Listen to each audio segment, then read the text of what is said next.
Hello বন্ধুরা, সবাই কেমন আছো? আশা করি সবাই খুব ভালো আছে। আমাদের জীবনে বেঁচে থাকতে গেলে নিজের ভালোবাসাগুলোকে নিয়ে ভালো থাকতে হবে।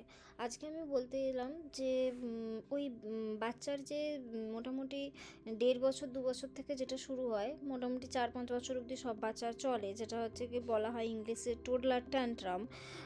ওই সময়টা মা বাবার খুব ঝালাপালা লাগে, মানে সব কিছুতেই মেঝেতে শুয়ে গড়াগড়ি খাচ্ছে, চিৎকার করছে, কাঁদছে, হ্যাঁ প্রচণ্ড বায়না, একটা সিচুয়েশন চলে। তো যেটা আমাদের সময় হয়ে এসছে, যেটা খুব রং আমার পার্সোনালি মনে হয়, বড় বড় সাইকোলজিস্টরাও অন্তত তাই বলে। এবং আমার এখানে যে আমার যিনি ডাক্তার, তিনি জাপানিজ। তো জাপানিজ পদ্ধতিতে ওরা কিন্তু ভীষণ ডিসিপ্লিন, শান্ত বাচ্চা ছোটবেলা থেকে তৈরি করে। আমাদের দেশের বাচ্চাগুলোই বিচুটি বদমাশ হয়। কেন হয় তার কারণগুলো আজকে একটা একটা করে বলি। তখন আপনার ছোট বাচ্চা মাটিতে শুয়ে পড়ে কাঁদছে, চিৎকার করছে, তখন আপনি কি হয়, আপনি ভীষণ ক্লান্ত লাগে, আপনার রাগ হয়। কিন্তু জাপানে না বাবা মারা এই মুহূর্তে চিৎকার করে না, যেটা আমরা করে ফেলি। ওখানে বিশ্বাস করা হয় যে একটা বাচ্চা খারাপ আচরণ করছে মানে সে তার আবেগ প্রকাশ করছে। তারা তো এখন কথা বলতে পারে না, ওরা তো 1.5 বছরের বাচ্চা, তো এখন নিজের ভাব প্রকাশ করতে পারে না। সে যে বিরক্ত, সে যে ক্লান্ত, সে যে হতাশ, সে তো সেগুলো বলতে পারে না, সেটা কাঁদছে, সেটাই তার ভাষা। তো এই মুহূর্তে আমাদেরকে যেটা করতে হবে, আমি যেটা করি এবং করে দেখেছি খুব ভালো কাজ হয়, আমার মনে হয় আপনারা সবাই করলে এটা খুব ভালো কাজ হবে, সেটা হচ্ছে আগে নিজে শান্ত হওয়া, না চিৎকার করা, না হুমকি দেওয়া, এবং ওই আমার বাচ্চার চোখের লেভেলে নেমে আসা, চোখের লেভেলে নেমে এসে ওকে বলা আমি তোমার পাশে আছি। কারণ আমি বিশ্বাস করি শান্ত বাবা মা ইকুয়াল টু শান্ত শিশু। দিয়ে এই জাপানে এই পদ্ধতিটাকে বলা হয় কিমোচি বা কোতোবা নিসুরু, মানে আবেগকে শব্দে প্রকাশ করা। তো নিচে ওর চোখের লেভেলে নিচে নেমে এসে বলা তুমি রেগে গেছো তাই না, তোমার কষ্ট লাগছে, তখন ও ভাববে যে যাক আমাকে কেউ বুঝছে, আর তখনই ওর ওই ট্যান্ট্রামের বায়নার শক্তিটা কমে যাবে।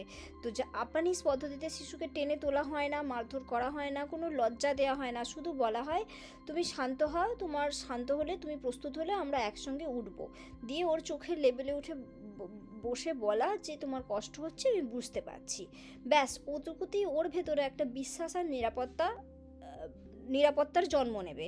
মনে রাখবেন যে এই যে ট্যান্ট্রাম, এটা কোনো সমস্যা না, এটা একটা শেখার ধাপ। আজ আপনি যদি শান্ত থাকেন তা আপনার শিশুও বুঝবে যে নিজের আবেগকে সম্মান করতে হয়, চিৎকার নয়, শাস্তি নয়, ভালোবাসা আর ধৈর্য। এটাই হচ্ছে জাপানিক পেরেন্টিংয়ের আসল জাদু।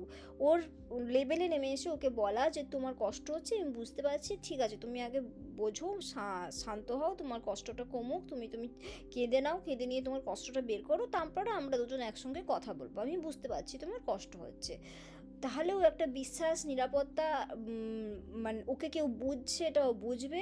এবং তারপরে ওর চোখের লেভেলে নেমে এসে ওকে একটা হাগ দেয়া, তারপরে ওর যখন মাথা ঠান্ডা হবে অনেকক্ষণ বাদে, ও কী ভুল করছিল, কেন ওটা নিয়ে বায়না করছিল, ওটা দিয়ে বায়না করাটা যে কেন ঠিক নয়, হ্যাঁ সব কিছু যে ওরকমভাবে চাইলেই পাওয়া যায় না, সেগুলো যখন পরে 1 ঘন্টা 2 ঘন্টা 3 ঘন্টা বাদে যখন শান্ত হবে তখন ওকে বোঝানো।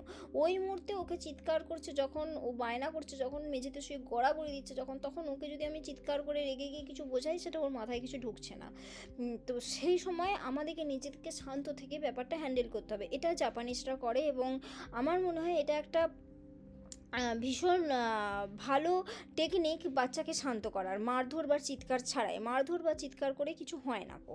তো এই রিলেটেড আমি আরও অনেক ভিডিও বানাবো, বাচ্চাকে কী করে শান্ত করা হয়, বা উন্নত দেশে বাচ্চাকে কী করে শান্ত করে স্ট্রং বাচ্চা তৈরি করা হয়, স্ট্রং মেন্টালিটির বাচ্চা তৈরি করা হয়, সেই রিলেটেড আমি আরও ভিডিও বানাবো এবং পরে সেগুলো আস্তে আস্তে আসবে।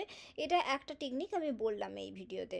ঠিক আছে, সবাই ভালো থেকো, নমস্কার। আবার পরের ভিডিওয়ে তোমাদের সঙ্গে দেখা হবে। বাই।